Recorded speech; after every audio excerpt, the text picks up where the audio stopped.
فاطمہ بنت منذر نے خبر دی، ان سے اسماء بنت ابی بکر رضی اللہ عنہا نے، انہوں نے کہا کہ میں عائشہ رضی اللہ عنہا کے پاس گئی، لوگ نماز پڑھ رہے تھے۔ میں نے اس بے وقت نماز پر تعجب سے پوچھا کہ یہ کیا ہے؟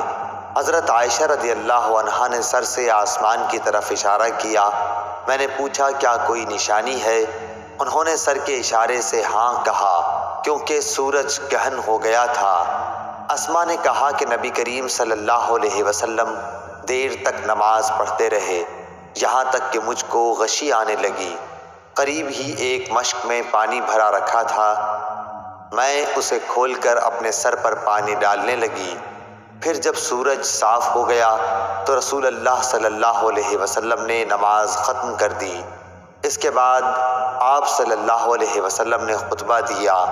پہلے اللہ تعالیٰ کی اس کی شان کے مناسب تعریف بیان کی، اس کے بعد فرمایا اما بعد۔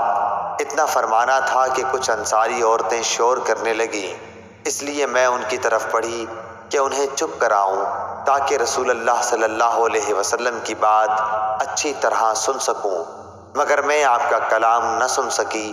تو پوچھا کہ رسول اللہ صلی اللہ علیہ وسلم نے کیا فرمایا؟ انہوں نے بتایا کہ آپ نے فرمایا کہ بہت سی چیزیں جو میں نے اس سے پہلے نہیں دیکھی تھیں، آج اپنی اس جگہ سے میں نے انہیں دیکھ لیا، یہاں تک کہ جنت اور دوزخ تک میں نے آج دیکھی۔ مجھے وحی کے ذریعے یہ بھی بتایا گیا کہ قبروں میں تمہاری ایسی آزمائش ہوگی جیسے کان دجال کے سامنے یا اس کے قریب قریب۔ تم میں سے ہر ایک کے پاس فرشتہ آئے گا اور پوچھے گا کہ تو اس شخص کے بارے میں کیا اعتقاد رکھتا تھا، مومن یا یہ کہا کہ یقین والا؟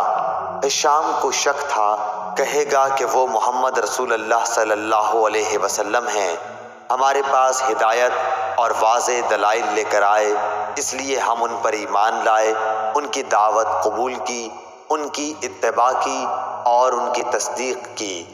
اب اس سے کہا جائے گا کہ تو صالح ہے، آرام سے سو جا، ہم پہلے ہی جانتے تھے کہ تیرا ان پر ایمان ہے۔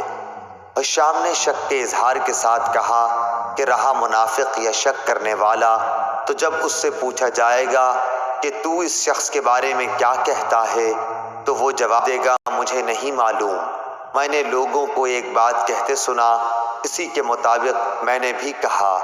اور شام نے بیان کیا کہ فاطمہ بنت منذر نے جو کچھ کہا تھا میں نے وہ سب یاد رکھا، لیکن انہوں نے قبر میں منافقوں پر سخت عذاب کے بارے میں جو کچھ کہا وہ مجھے یاد نہیں رہا۔ صحیح بخاری حدیث نمبر 922۔